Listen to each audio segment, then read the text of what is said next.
नमस्कार दोस्तों। तो इस बेवजह उठ रहे सवालों को कैसे हम शांत कर सकते हैं, बेचैनी को कैसे शांत कर सकते हैं और हम इस तनाव से बाहर कैसे निकल सकते हैं, इस कहानी में मैं आपको गौतम बुद्ध की ऐसी 4 आदतों के बारे में बताने वाला हूं जिससे आप अपने जीवन में अपनाकर उस तनाव से बाहर निकल जाएंगे और अच्छे कामों में अपना जीवन व्यतीत कर एक अच्छी जिंदगी जी सकते हैं। यहाँ पर बताई गई यह 4 आदतें आपकी पूरी जिंदगी को बदल सकती हैं। अगर आप इन 4 आदतों को अपने जीवन में अपना लेते हैं तो फिर आप अपने जीवन को एक खुशहाल जिंदगी में बदल देंगे और फिर आपका मन कभी भी बेचैन नहीं होगा, ना ही उदास रहेगी और ना ही बेफिजूल के कामों में व्यस्त रहेगा। तो आइए इस कहानी को शुरू करते हैं।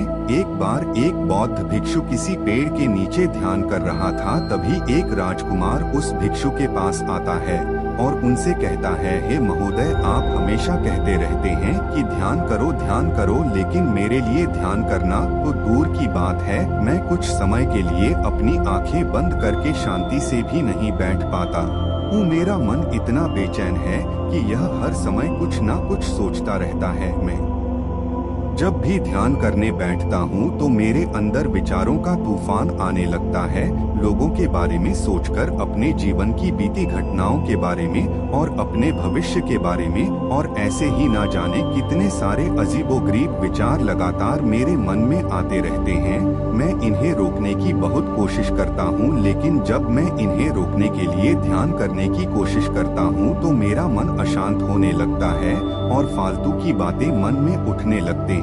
तो मैं ध्यान को तोड़कर बैठ जाता हूँ। इतनी बातें कहने के बाद वह उस बौद्ध भिक्षु की ओर देखता है और कहता है, महोदय, कृपा करके आप मेरी इस समस्या का कोई समाधान बताएं। यह सुनकर भिक्षु ने कहा, मैं क्या समाधान बता सकता हूँ? सोचो, तुम्हारा ही मन है, लेकिन यह तुम्हें कुछ देर तक आंख बंद करके बैठने भी नहीं देता है। तुमने अपने इस मन को कितना आजाद कर रखा है। राजकुमार ने कहा, महोदय, मैंने बहुत सोचा, लेकिन मुझे अपनी इस समस्या का कोई समाधान समझ नहीं आया, इसलिए मैं आपकी शरण में आया हूँ। अब आप ही कोई रास्ता दिखाइए। भिक्षु ने कुछ देर तक राजकुमार के चेहरे की तरफ बड़े ध्यान से देखा और फिर कहा, ठीक है, मैं अब तुम्हें अपने स्वामी गौतम बुद्ध की बताई गई 4 आदत के बारे में बताऊंगा। अगर तुम यह 4 आदतें छोड़ दोगे तो फिर तुम्हारा मन लगने लगेगा और तुम्हें कभी भी बेचैनी नहीं होगी। राजकुमार पूरे ध्यान लगाकर उस बौद्ध भिक्षु की बातें सुनने लगा। भिक्षु ने कहा, पहली आदत यह है कि दूसरों के मन को पढ़ना छोड़ दो। तुम और तुम्हारे जैसे ज्यादातर लोग यही गलती करते हैं कि वह दूसरों के मन की बातों को पढ़ने का प्रयास करते हैं, जैसे कि सामने वाला मेरे बारे में ऐसा सोच रहा है, और यही एक आदत तुम्हें सबसे ज्यादा बेचैन और परेशान करती है। ज्यादातर समय पर लोग दूसरों के मन की बातों को गलत और नकारात्मक तरीके से ही पढ़ते हैं। जैसे कि लोग अक्सर सोचते हैं कि दूसरे लोग उनकी तरक्की से जलते हैं, उसे नीचा दिखाना चाहते हैं, उसे पसंद नहीं करते, उसकी मदद नहीं करना चाहते, और ऐसी ही ना जाने कितनी सारी नकारात्मक बातें यह लोग दूसरों के प्रति अपने अंदर बैठा लेते हैं। फिर उनके बारे में ही सोचते रहते हैं, उनसे बदला लेने के तरीके सोचते रहते हैं, उन्हें नीचा दिखाने के मौके ढूंढते रहते हैं, और दूसरों के प्रति यही नकारात्मक सोच इन्हें दुखी करती है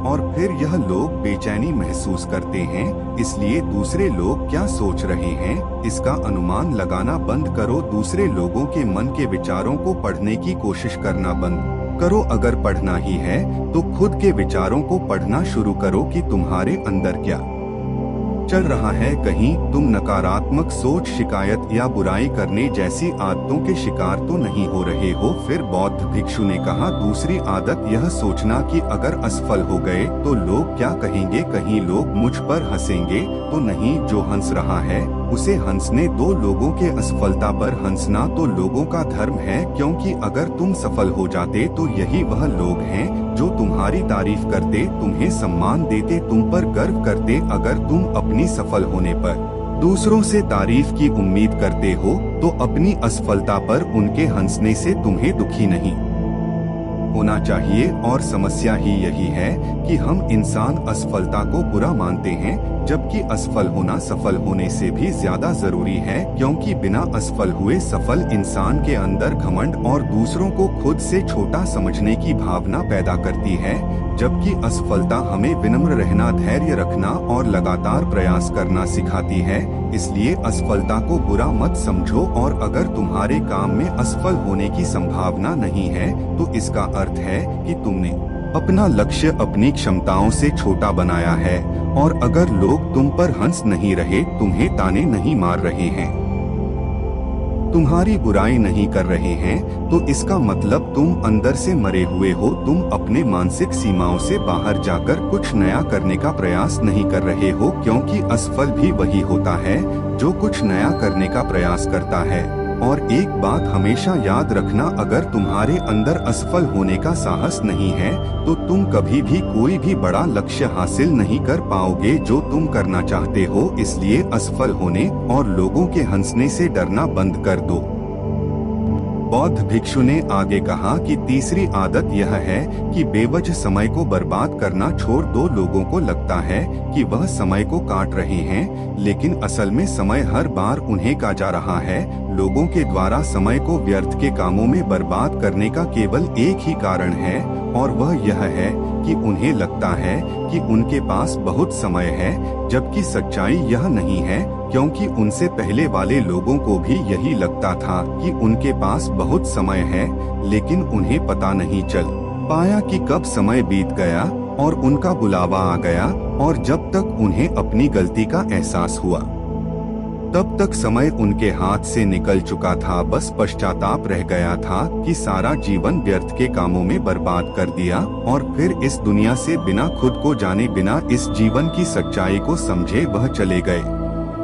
इसलिए जब तक यह जीवन है, इसे अच्छे कामों में लगाओ, खुद को जानने में, दूसरों की मदद करने में, लोगों को सही राह दिखाने में, मानवता के कल्याण में। और दूसरी बात, समय को बर्बाद करने से आज तक किसी को खुशी नहीं मिली है। हालांकि समय काटने से तुम्हें क्षण भर की खुशी तो महसूस हो सकती है, लेकिन जब तुम्हें होश आता है और तुम देखते हो कि कितना सारा समय बर्बाद किया जा चुका है, तब तुम्हें खुद पर क्रोध आता है और तुम पश्चाताप के भाव से भर जाते हो, और फिर यही पश्चाताप का भाव तुम्हारे अंदर तनाव पैदा करता है और तुम बेचैन हो जाते हो और लगातार अपनी उस गलती के बारे में सोचते रहते हो। फिर तुम्हारा किसी भी काम में मन नहीं लगता और तुम उदास रहने लगते हो, और यह चक्र लगातार चलता रहता है, जिसकी शुरुआत हुई थी समय को काटने से। इसलिए समय को काटना बंद करो और वह करना शुरू करो जो जरूरी है।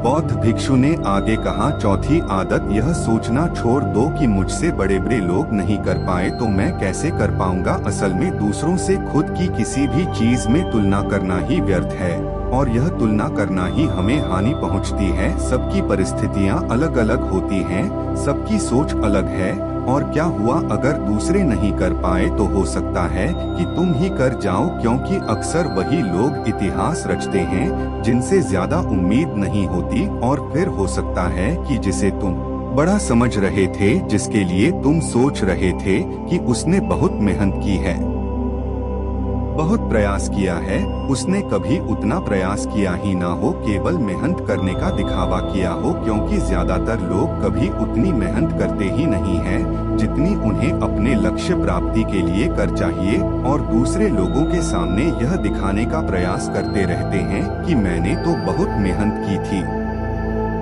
लेकिन मेरी किस्मत ही खराब थी। और यही वह लोग हैं जो दूसरों को बातों ही बातों में कहते रहते हैं कि जब इतनी मेहनत करने के बाद में सफल नहीं हो पाया तो तुम कैसे हो पाओगे, लेकिन अंदर ही अंदर यह इस बात को जानते हैं कि उन्होंने कभी उतनी कोशिश नहीं की थी जितनी उन्हें करनी चाहिए थी। यह बस दूसरों की नजरों में अपनी बचाने के लिए, और इस डर से कि कहीं दूसरा व्यक्ति इनसे आगे ना निकल जाए, यह अपने अधूरे प्रयास से घबराते रहते हैं और दूसरों को डराते रहते हैं। कि जब मैं नहीं कर पाया तो तुम कैसे कर पाओगे। इसलिए किसी दूसरे असफल व्यक्ति को देखकर यह सोचना छोड़ दो कि तुम भी कहीं असफल हो जाओगे। तुम बस अपना सर्वश्रेष्ठ प्रयास करो और बाकी सब समय पर छोड़ दो। भिक्षु ने आगे कहा, अगर तुमने यह 4 आदतें छोड़ दी तो तुम्हारा मन एकदम शांत हो जाएगा और फिर तुम जहाँ चाहो वहाँ अपना मन लगा सकते हो। इतना कहकर वह भिक्षु शांत हो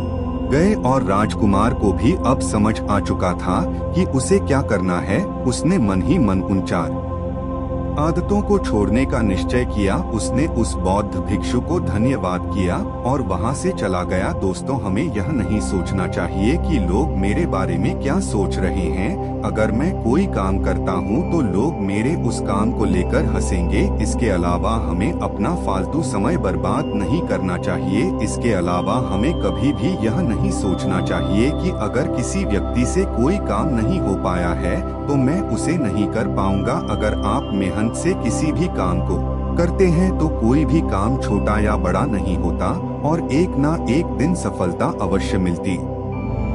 तो दोस्तों, अगर आपको यह कहानी पसंद आई है तो इसे लाइक करें, कमेंट करें और शेयर करें और हमारे इस चैनल को सब्सक्राइब करें ताकि आगे भी आपके लिए ऐसी कहानियां लेकर आते रहेंगे। तो आज के लिए बस इतना ही, फिर मिलूंगा आपसे अगले दिन ऐसे ही एक और नई कहानी के साथ। नमो बुद्धाय।